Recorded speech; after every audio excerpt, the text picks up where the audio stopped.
Beneath the hood stood a figure holding a strange vessel that emitted a soft glow.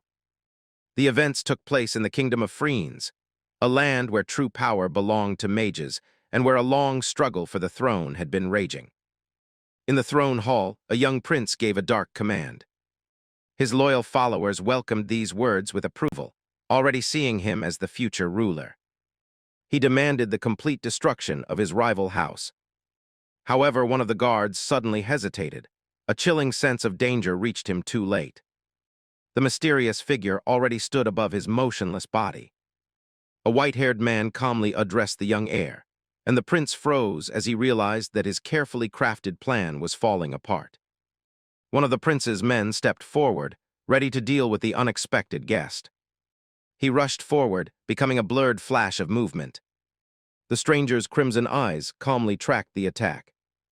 The attacker smirked, assuming his opponent was one of those without magic, convinced that a simple ambush could not harm him. But his blade suddenly stopped, caught in a firm grip, and in the next moment an overwhelming force struck him. The prince's champion was slammed into the stone floor and could no longer continue the fight.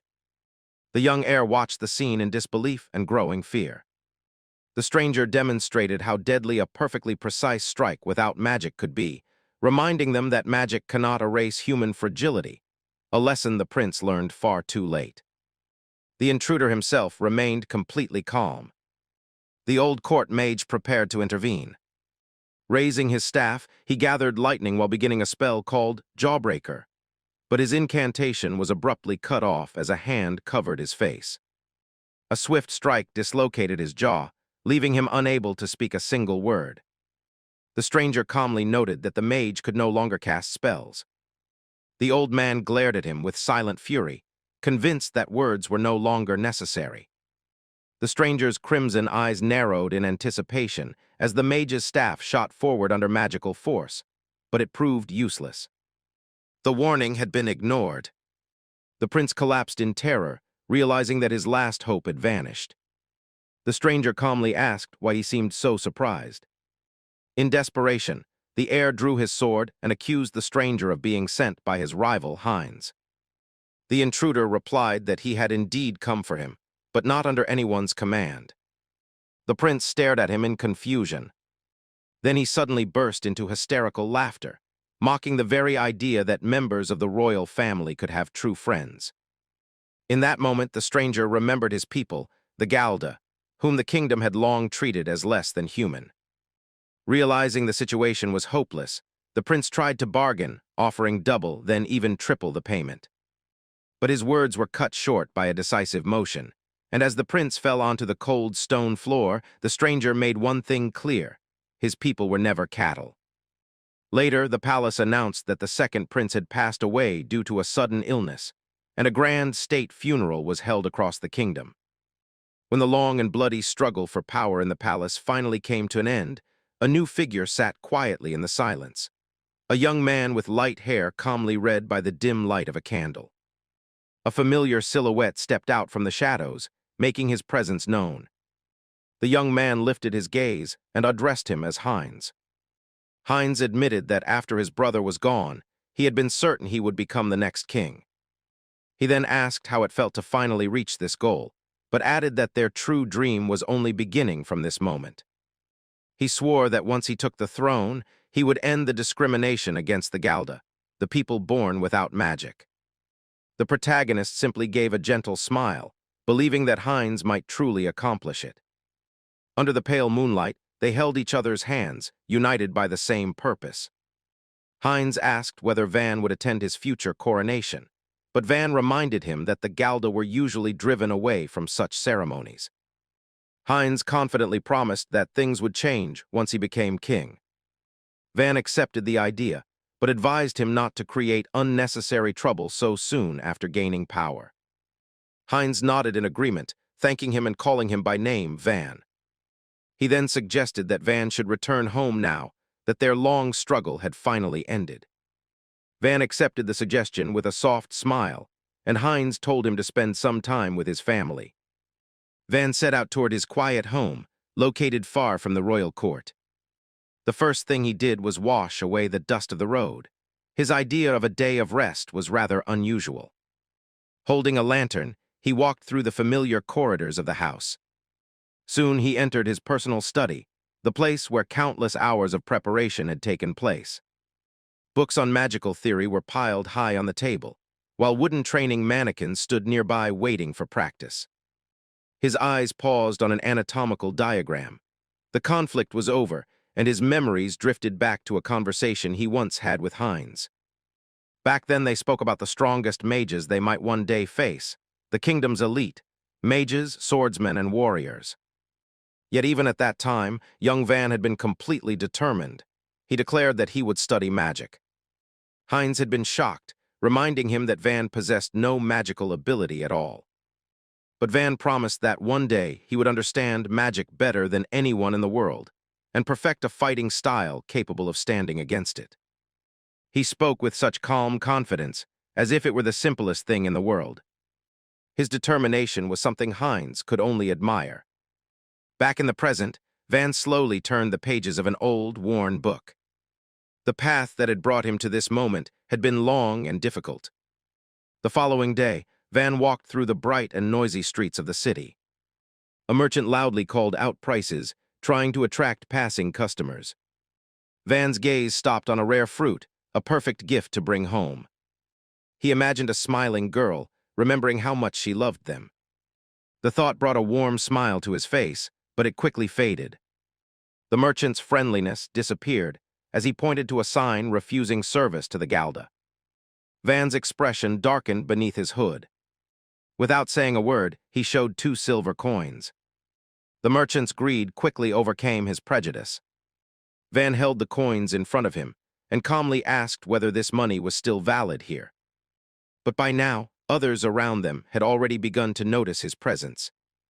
People around began whispering that a Galda was walking so freely, warning others to keep their distance, as if the lack of magic were some kind of disease. But Van knew the truth. You cannot catch something that was never an illness to begin with. The Galda were the only race born without magic, and their suffering was rooted in ancient laws created by old kings. For generations, they had been forced into labor and sent to fight in wars. Whenever the anger of the people grew, the Galda conveniently became the ones blamed for everything. The memories of such injustice made the protagonist's blood boil. He wondered if his people would ever see the day when they could truly live free. At that moment, the voice of a small girl suddenly called out. She had tripped while playing in the street and fell, soon starting to cry. The protagonist's expression softened with concern as he bent down to check if she was all right. The girl looked up and noticed his crimson eyes. He gave a small, confirming nod, yet instead of fear, her face lit up with admiration. The protagonist was completely caught off guard by her reaction. She thanked him and ran back to her friends. In that moment, the protagonist believed that this country could change. More than that, he and Heinz were going to change it. It was the beginning of the dream they shared. Eventually, he arrived home, admitting to himself that he had returned much later than expected. 10 years had passed, and he wondered if they would still be happy to see him. His thoughts drifted back to the day he had left. His mother had teased him, saying that perhaps it was time he thought about finding a wife. His younger sister Lena had completely supported that idea. His mother told him to give everything to his journey, but reminded him that if life ever became too heavy, he could always come home. Lena promised that his favorite soup would always be waiting for him. That had been a very convincing argument. They said their goodbyes with warm embraces and a gift, a red pendant that he still carried with him. A gentle smile appeared on his face as the memory warmed him. He took the final steps toward the village, but what awaited him was pure horror.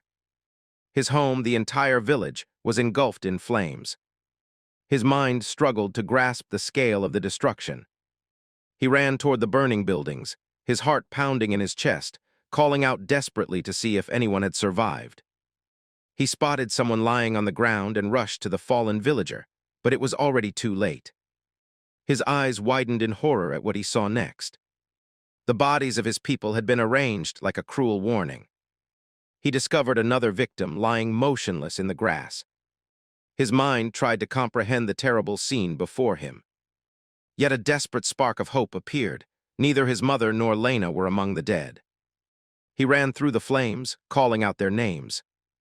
From the hill he looked down toward the source of the smoke, and in that instant his world shattered. He could only whisper his mother's name in disbelief. His trembling hand reached forward, unable to accept what he was seeing.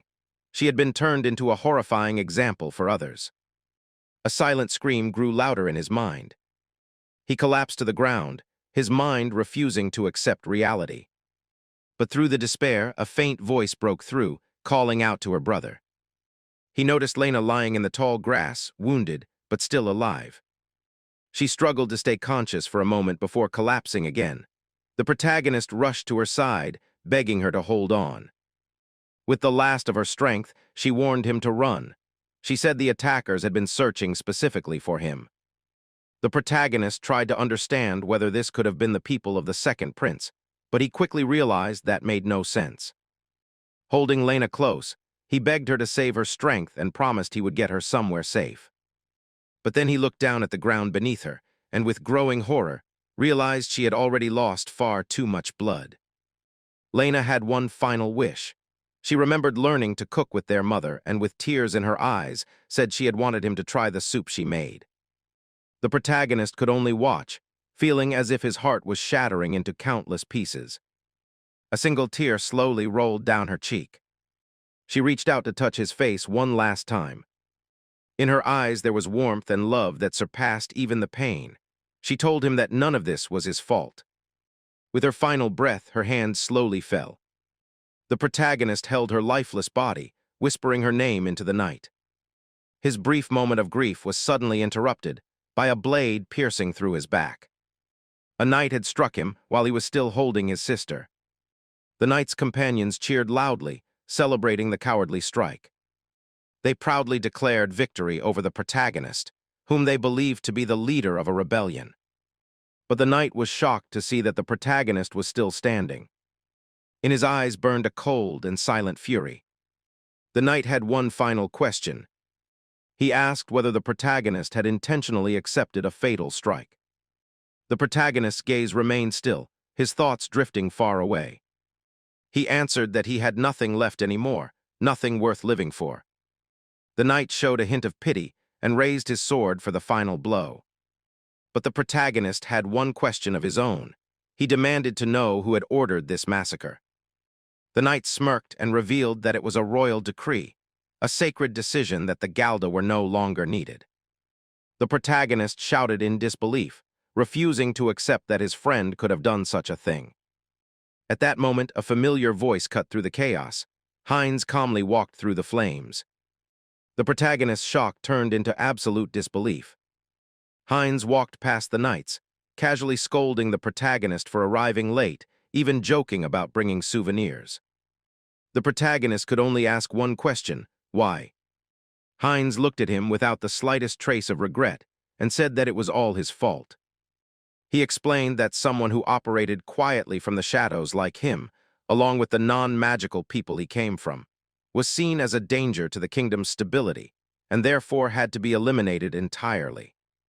The truth struck the protagonist like a blow. He had been used. Heinz declared that he would keep his promise to end discrimination by wiping out the Galda entirely. As the knight's sword descended for the final strike, the protagonist stopped the blade with his bare hand. The knight froze in complete shock. Heinz called the protagonist a monster as she unleashed her power, yet one of her soldiers merely scoffed, confident in their superiority. The others charged forward, shouting that they would defend their king.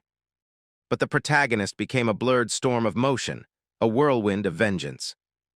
He prepared a secret Galda technique, a final desperate move known as Absolute Bloom.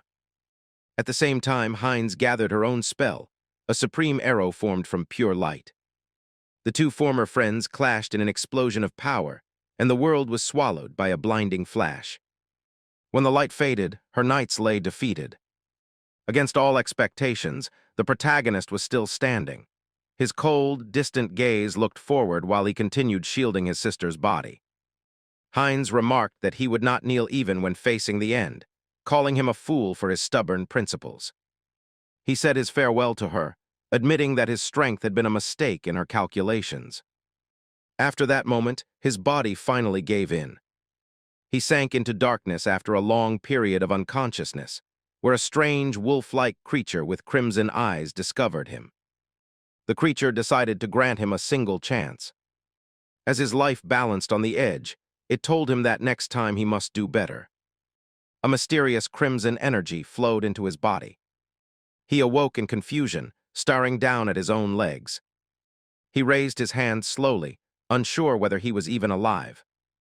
Looking around the unfamiliar room, he noticed a stone pillar that seemed strangely familiar. A familiar voice suddenly asked whether he had finally woken up. It was Lena, alive and unharmed, teasing him about how long he had been sleeping.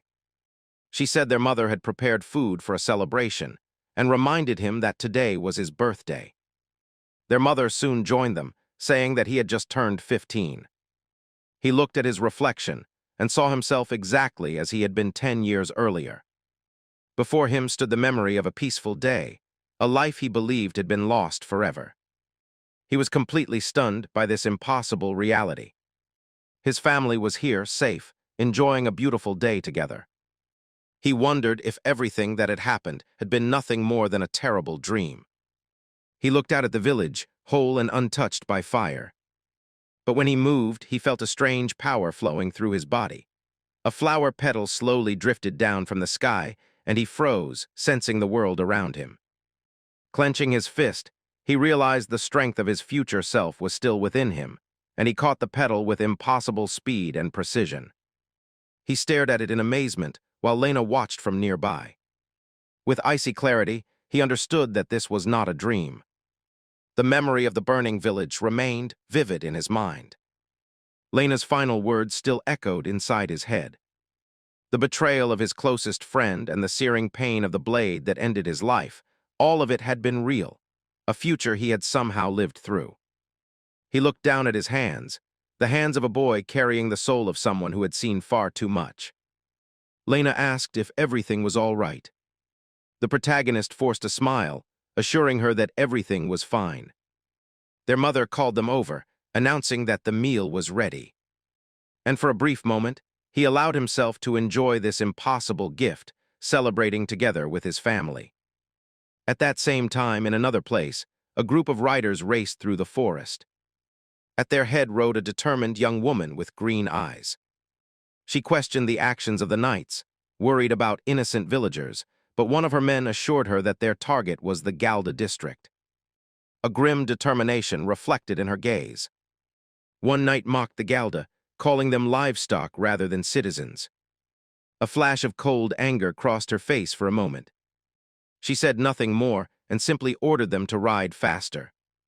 Back in the past, the protagonist tasted a spoonful of soup, lost in the familiar flavor. His mother teased him for becoming so sentimental, wondering why such a simple dish stirred so many emotions in him.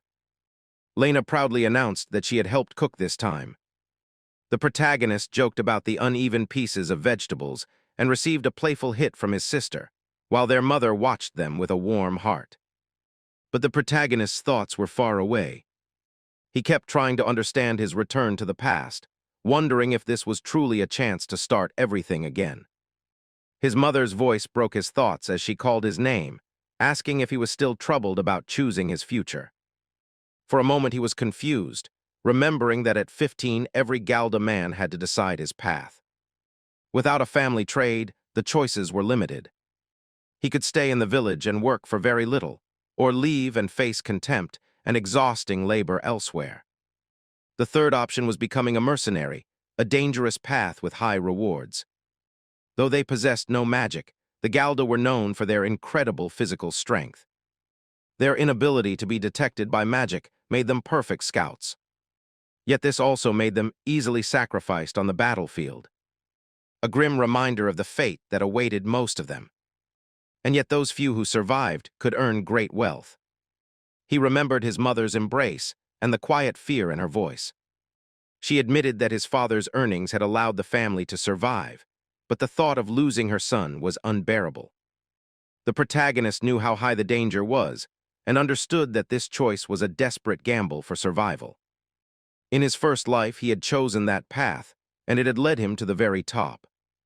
He remembered the moment he met him, the determined eyes and firm gaze of a young royal who would later become his friend.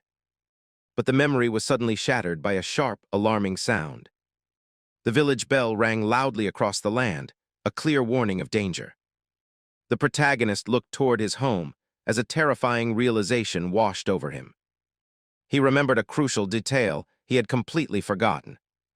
He suddenly rose from the table, warning his family to stay away from the center of the village, but they followed after him anyway. Turning back, he asked where they thought they were going. In his mind, a memory ignited, a gathering of robed figures, fanatics preaching about sin. Their leader called for purification to protect the purity of blood. He remembered how their twisted words echoed through the streets, branding the Galda as a disgusting stain, a darkness that had to be burned away from the kingdom. He knew exactly who they were. The Purification sect, a radical group that existed within the kingdom's dominant religion. Their beliefs were so extreme that even the church itself had declared them heretics. One of their core doctrines claimed that the Galda were demons who had to be erased. And it was on the protagonist's 15th birthday that they arrived at his home. After being driven out of the capital, the fanatics headed straight for the Galda district. With no real protection, the town was easily overtaken and subjected to their so-called purification. In his first life, the protagonist could only hide with his family, remaining a frightened boy powerless to stop the tragedy unfolding around him.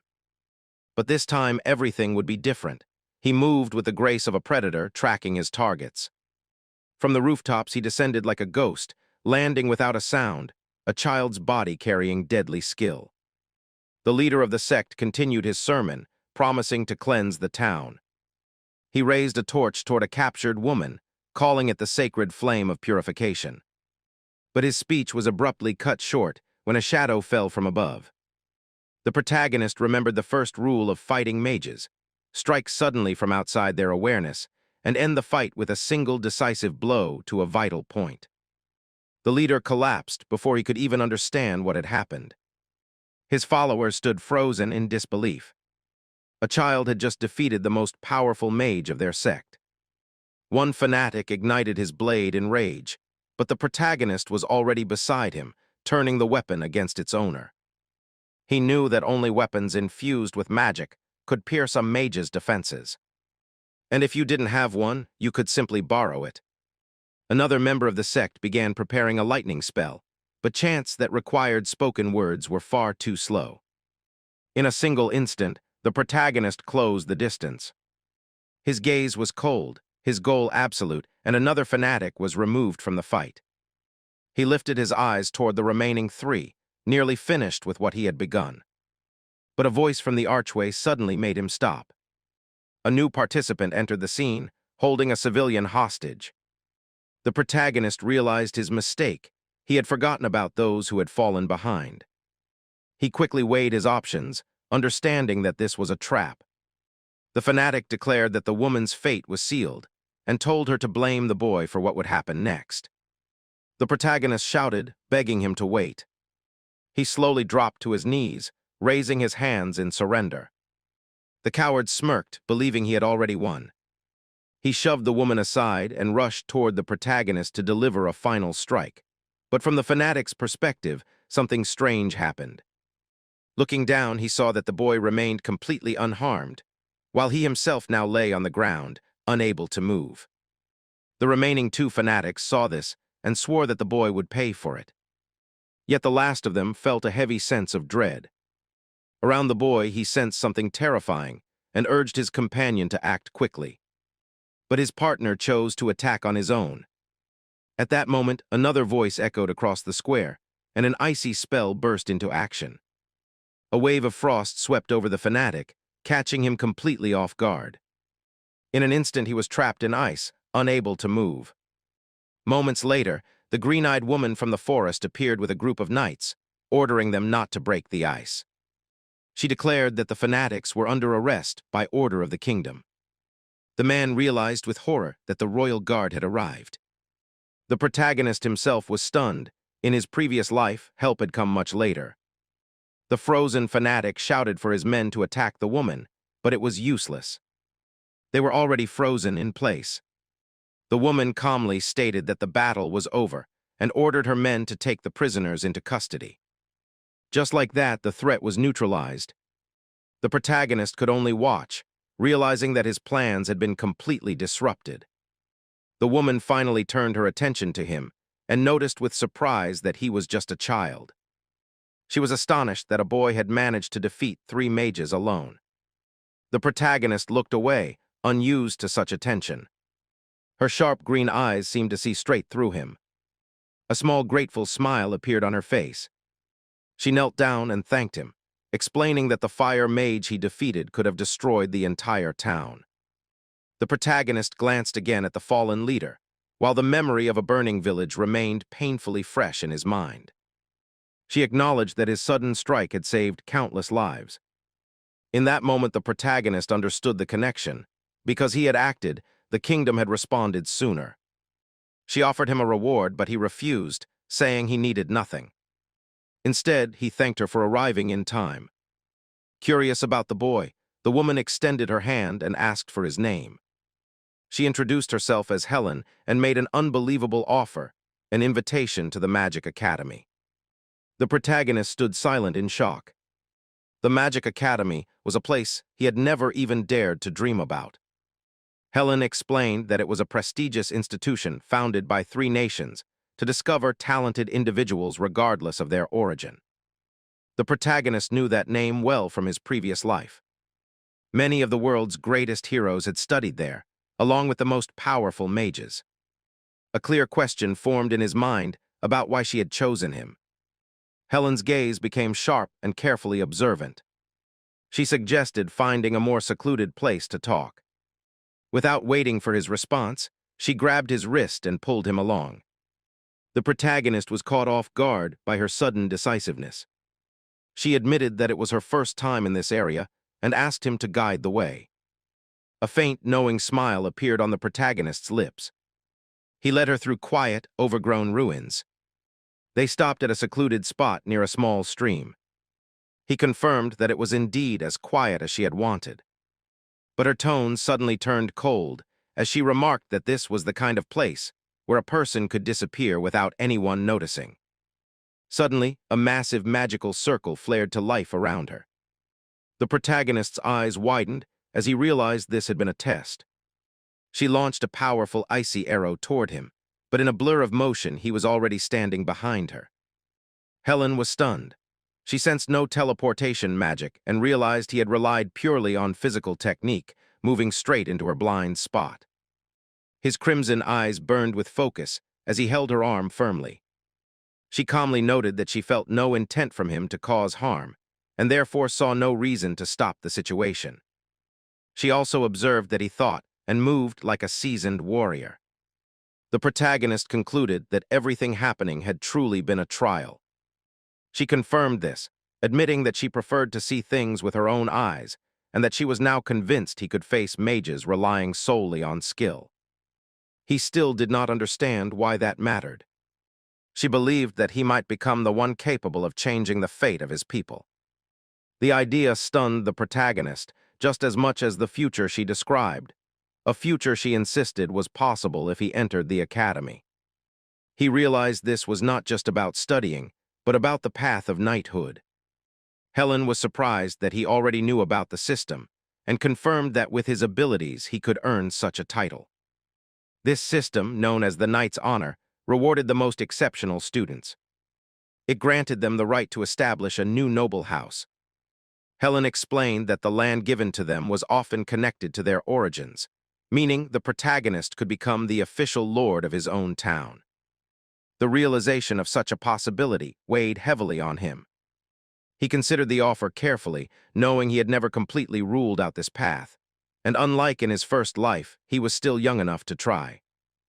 However, before making a decision, 3 questions came to his mind.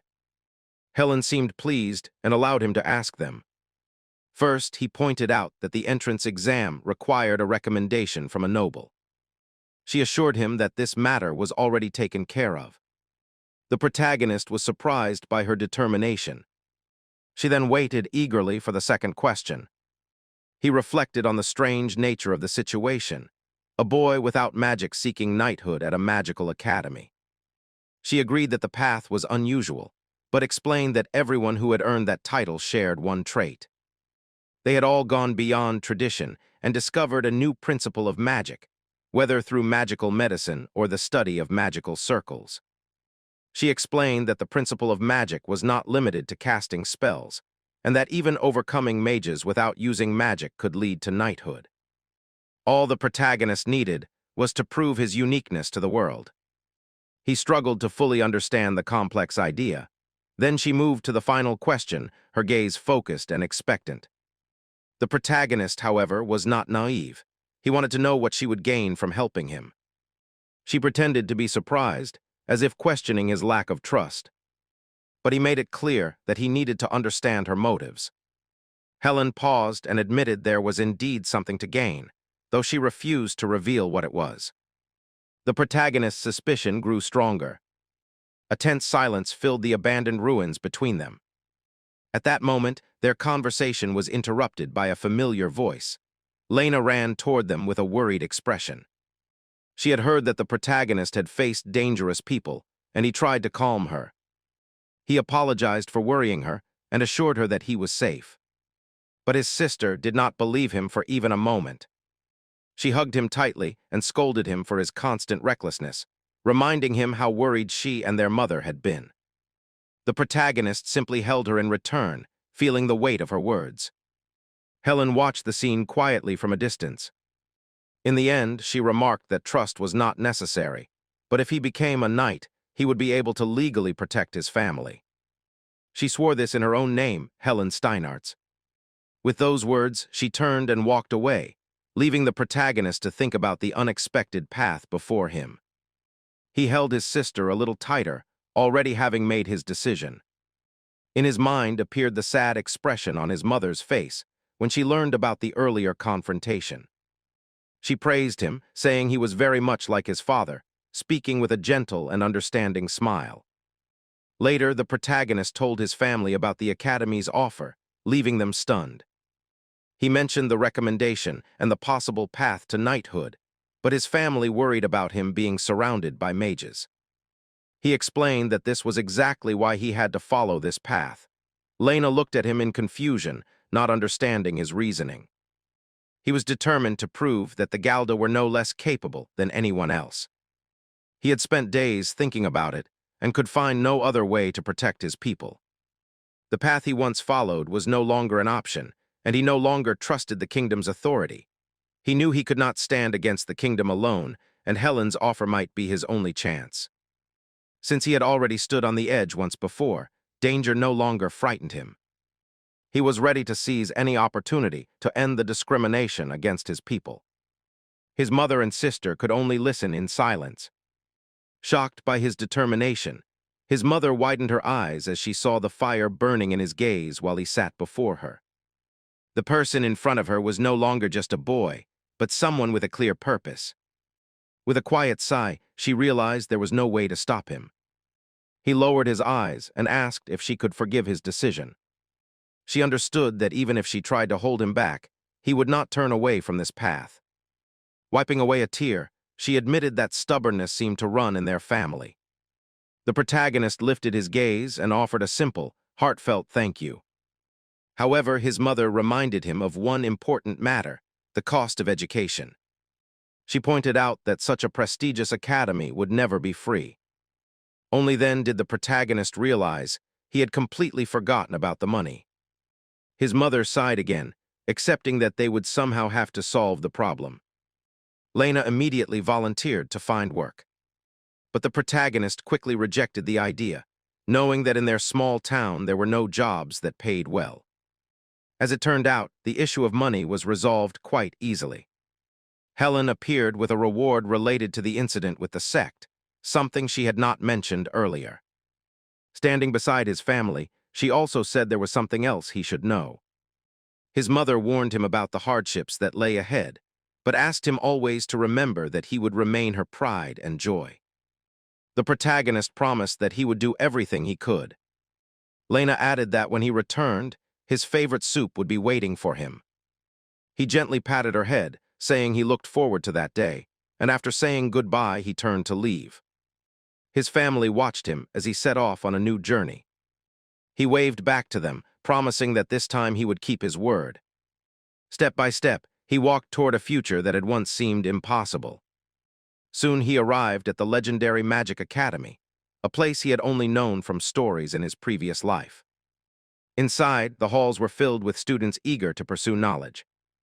One young noble presented a recommendation letter and was allowed to enter without delay.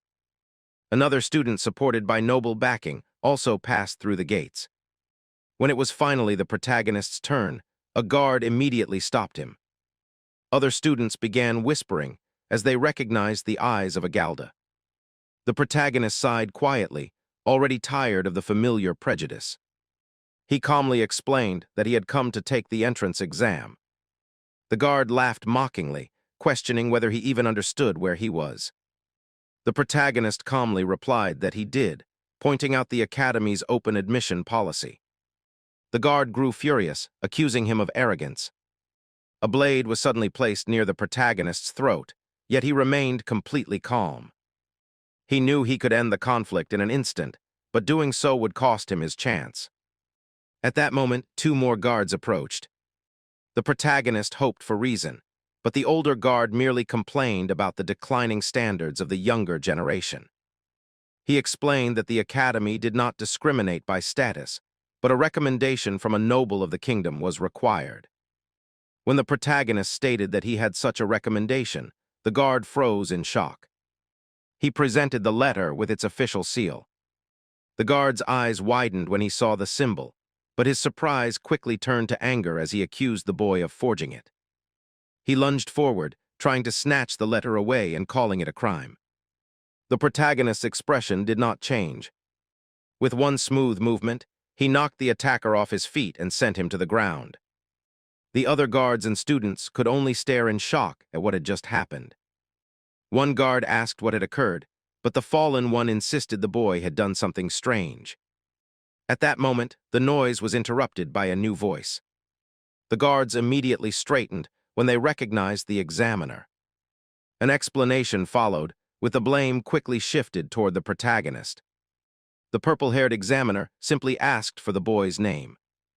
The protagonist introduced himself and pointed to the recommendation from Helen Steinartz. The name alone seemed to carry great weight, and the surrounding students were stunned. The examiner personally inspected the letter and confirmed the authenticity of the seal and the Steinartz family mark. He apologized for the guard's behavior and invited the protagonist to enter. The crowd whispered in disbelief. Even the guards wondered who this boy truly was. The protagonist noticed the sudden change in how people treated him and realized that Helen's influence was far greater than he had expected. He stepped through the gates, taking in the vast academy before him. The place was filled with the kingdom's elite, yet his gaze remained steady and his resolve unshaken. He recognized a young sword prodigy named Dietrich from his previous life. Then his eyes narrowed when he spotted another familiar face, the great flame maid Shai, and the holy maiden of divine power, Lunaris.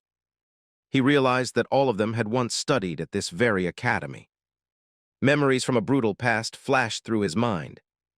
Unlike him, they had been celebrated heroes of the kingdom.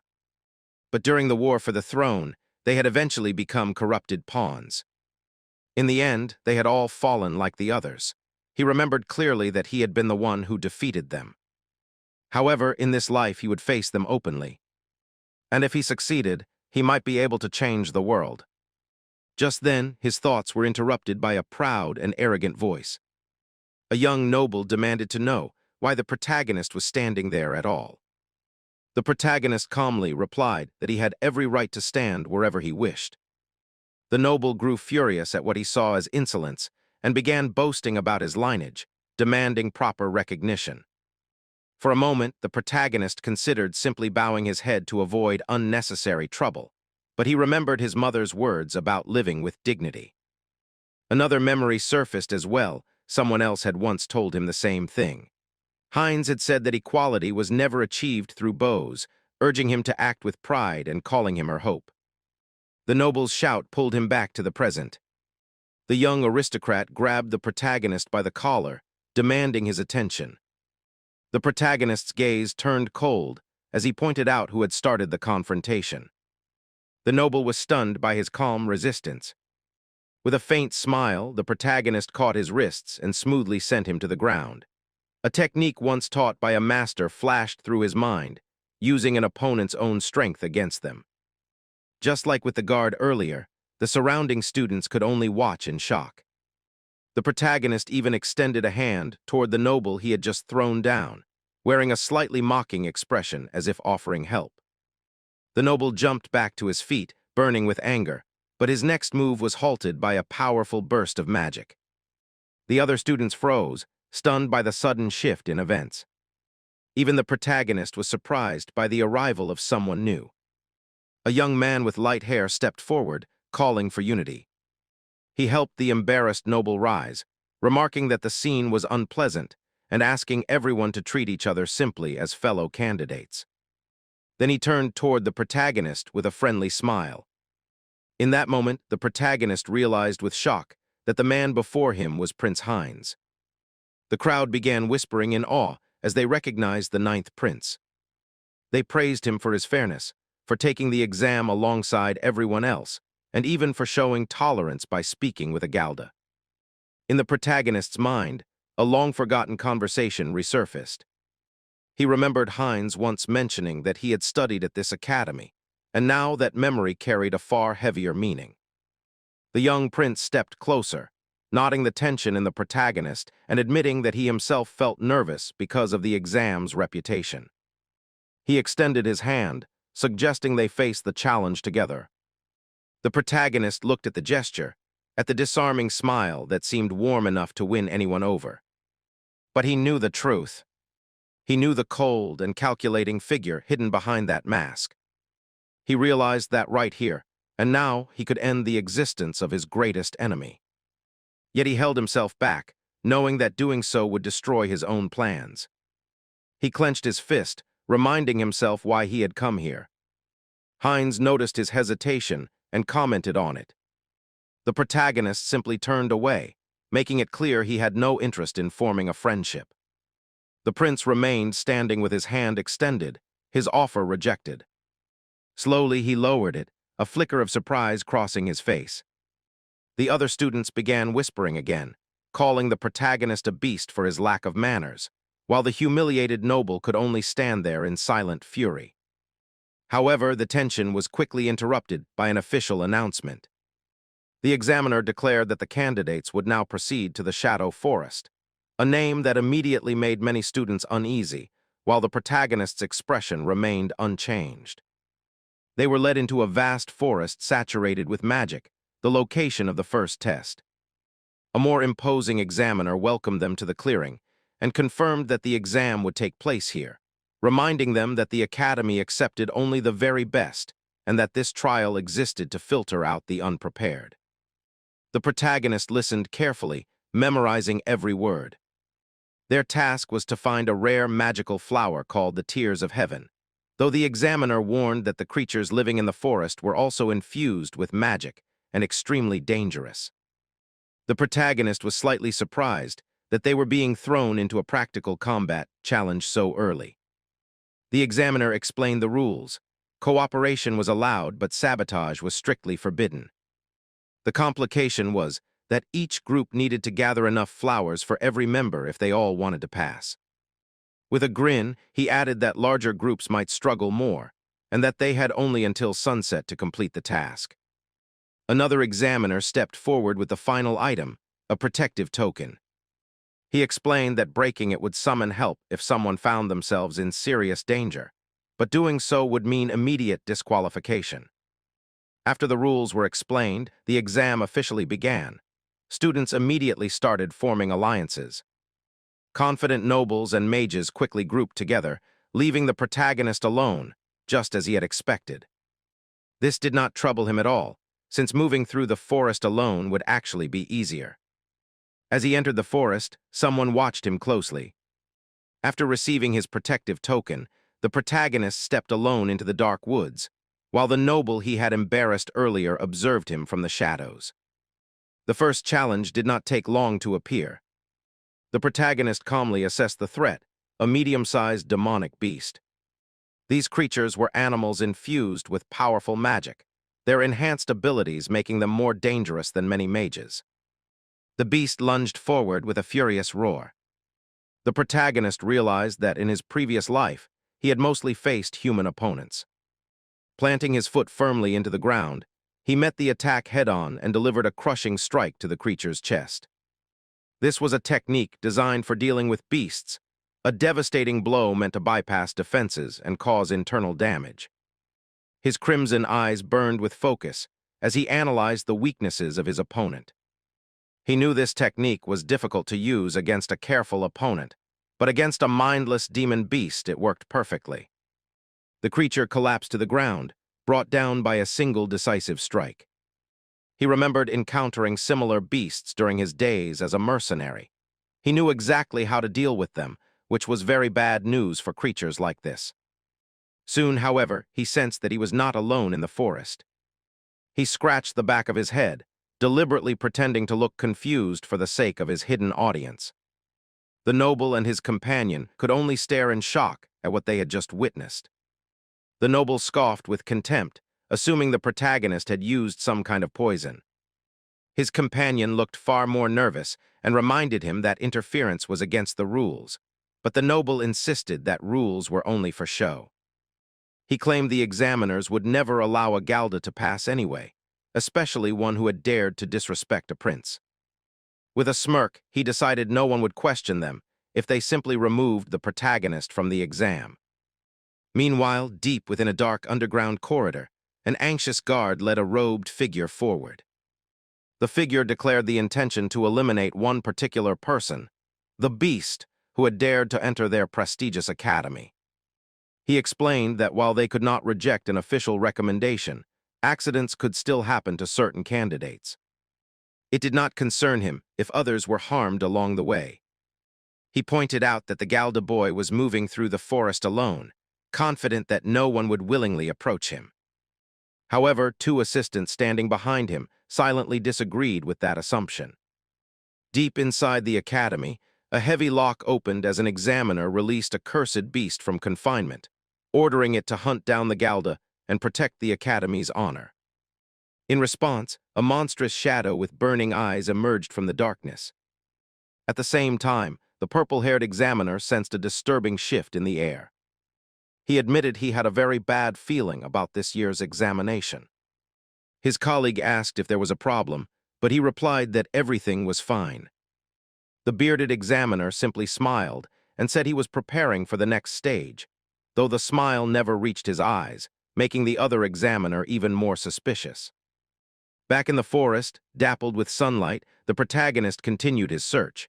He moved silently through the brush before suddenly stopping with wide eyes.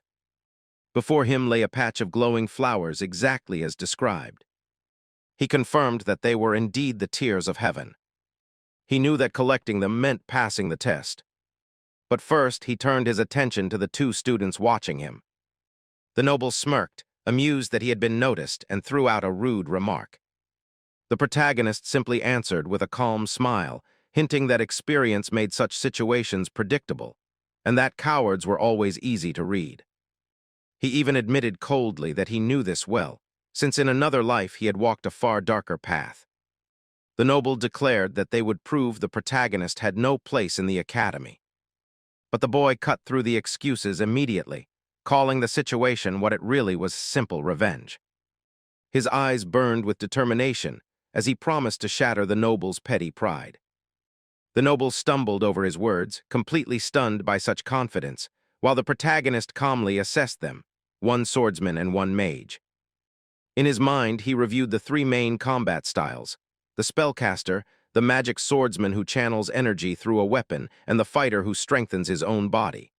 Combining them was a classic strategy, effective but predictable. The noble scoffed, convinced the protagonist had no real battle experience. The boy admitted they had the will to fight, but he could not simply destroy them. If a Galda fell during the exam, it would be called an accident. But if a noble were defeated badly, their family would demand answers and pursue revenge without hesitation. He knew very well how dangerous the kingdom's nobility could be. Besides, this time he had chosen a different path. He intended to break their confidence, not their bodies, a far more elegant and satisfying victory. Furious at his calm attitude, the noble shouted and unleashed a powerful wind spell. A torrent of invisible blades rushed forward, but the protagonist dodged with impossible speed. The noble was stunned, realizing the boy was far faster than he appeared, proudly declaring that his family's magic was an invisible blade against those without magic. He offered the protagonist a chance to kneel and beg for forgiveness. Van lazily asked whether his opponent's family profession involved serving in royal halls as a living air conditioner. The insult shattered the noble's remaining composure, and blind rage consumed him. He unleashed an even stronger attack, a raging vortex of wind filled with deadly magic that tore through leaves, ripped the ground apart, and smashed everything in its path. Yet in the next moment the mage froze as he realized something impossible. Van stared directly at the attack as if it were visible. His crimson eyes flared with a dangerous light as he sensed the hostile intent directed at him, and before the opponent could react. Van closed the distance almost instantly and delivered a perfectly precise strike, sending the overconfident noble flying and leaving him completely unable to continue the fight.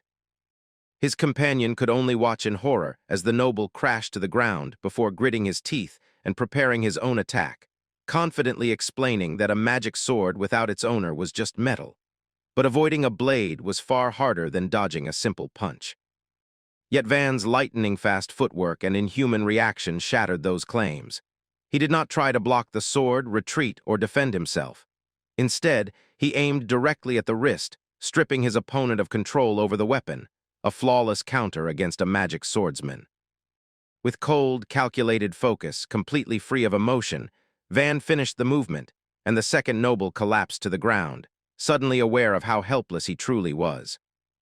Looking down at the defeated pair, Van calmly asked if they had experienced enough humiliation, warning that from this point on he would no longer hold back.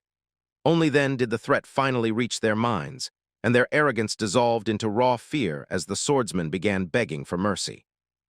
At that moment, Van felt a sharp and disturbing distortion in the air around them. His instincts screamed of danger, and he turned suddenly, realizing something far more terrifying was approaching. He shouted for the nobles to leave immediately, but the warning came too late. From deep within the forest, a monstrous beast burst forward with a deafening crash, smashing trees aside like brittle branches. All three froze, gripped by a primitive fear.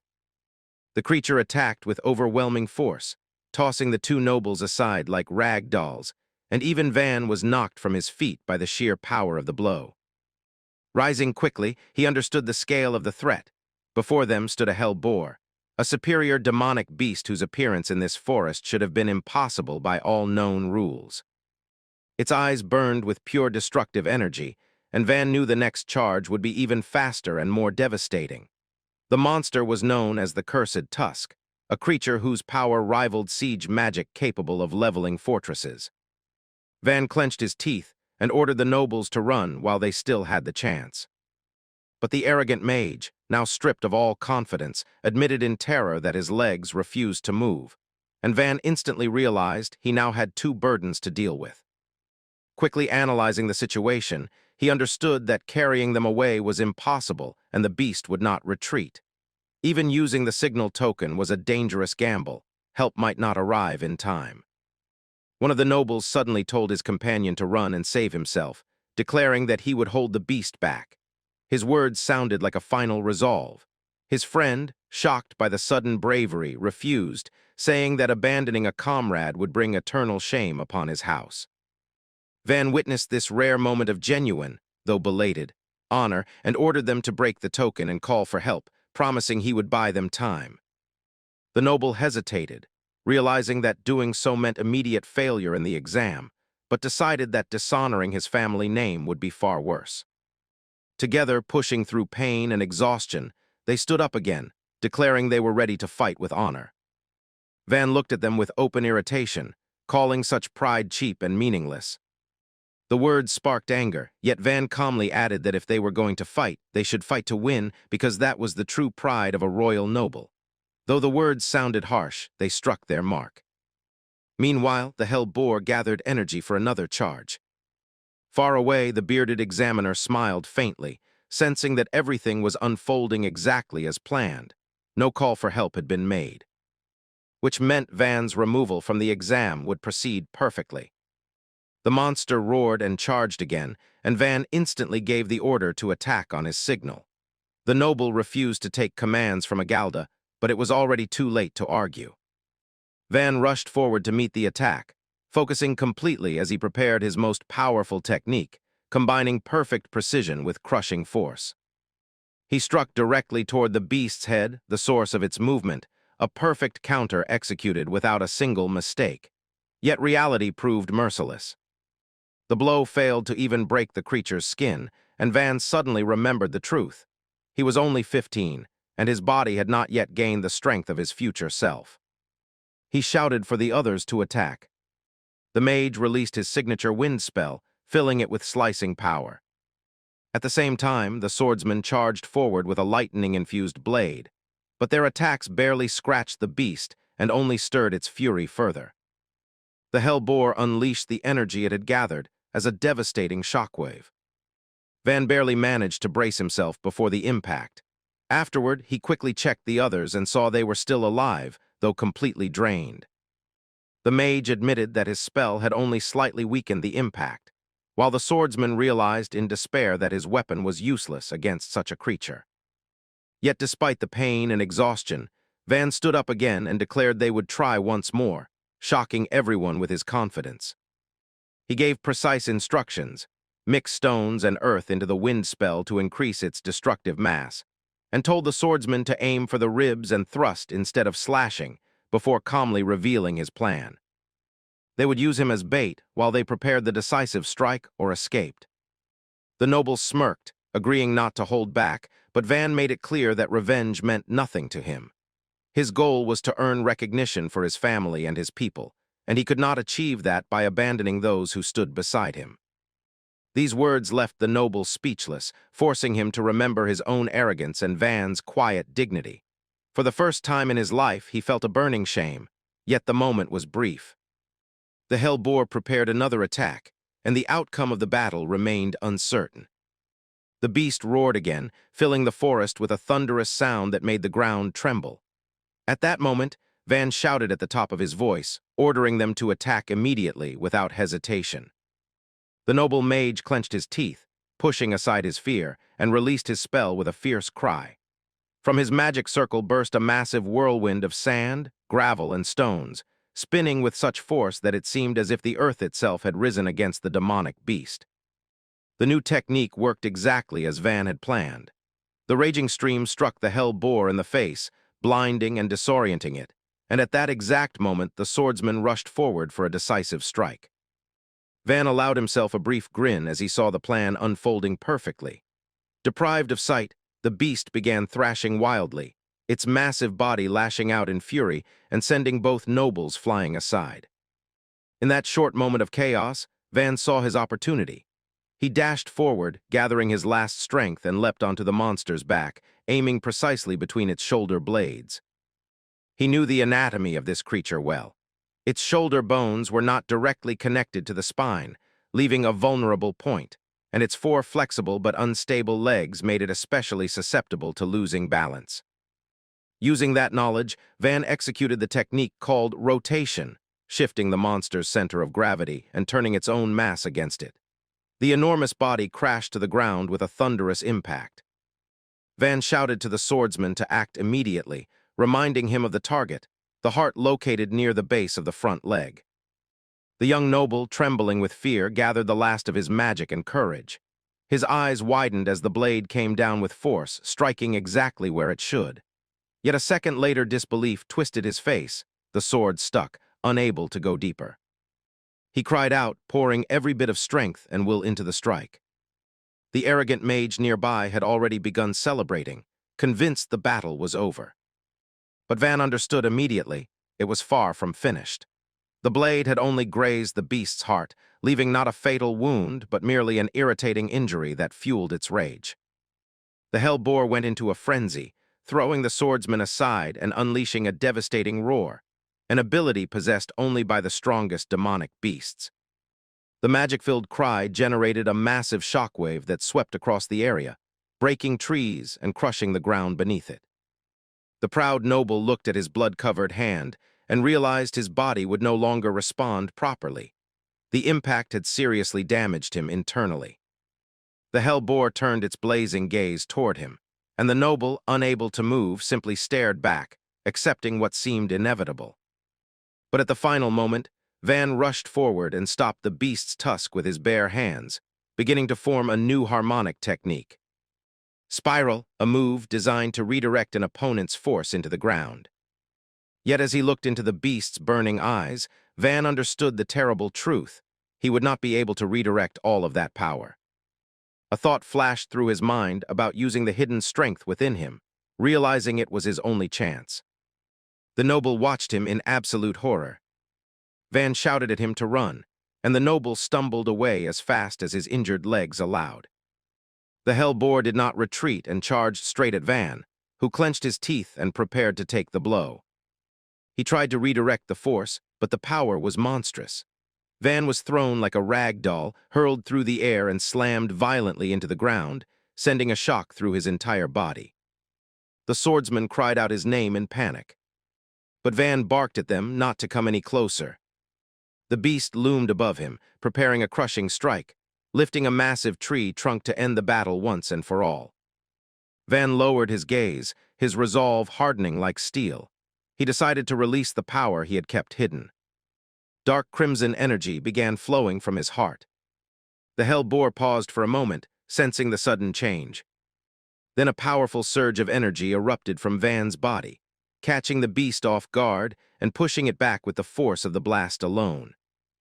Breathing heavily, Van lifted his eyes, not fully understanding the strange power he had just used. At that very moment, a new figure appeared, remarking that the situation had come dangerously close to disaster. The nobles were shocked to recognize Prince Heinz and hurriedly shouted for her to stay away. But Van immediately understood who stood behind everything and coldly remarked that she could not simply leave. It was her duty to protect them. The nobles were moved by her noble words, of course. But Van's gaze remained icy. In his mind flashed memories of her past betrayal, how she once used beautiful speeches to win hearts before sending people to their doom. She proposed joining forces against the enemy. But Van merely smirked and calmly refused, shocking everyone present. Heinz stared at him in disbelief, and Van repeated that her help was unnecessary, causing confusion to flicker in her eyes. The nobles immediately rushed to defend her honor, demanding respect, but Van coldly replied that they would already have one if she had not interfered. His words left them speechless. Heinz, controlling her emotions, asked whether he truly believed he did not need her strength.